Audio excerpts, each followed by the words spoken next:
Oatmeal breakfast bars. Ingredients: 4 ripe bananas, mashed. 4 cups old-fashioned rolled oats. 1 cup mixed frozen fruit. ½ cup unsweetened applesauce.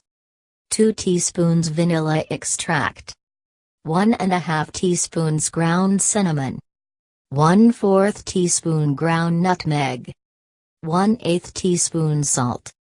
Preparation: preheat oven to 350 degrees Fahrenheit, that is 175 degrees Celsius.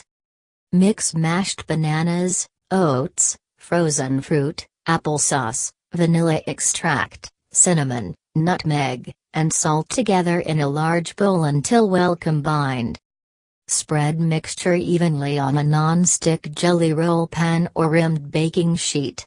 Use a thick rolled piece of aluminum foil to block off edges if mixture does not reach all the way across.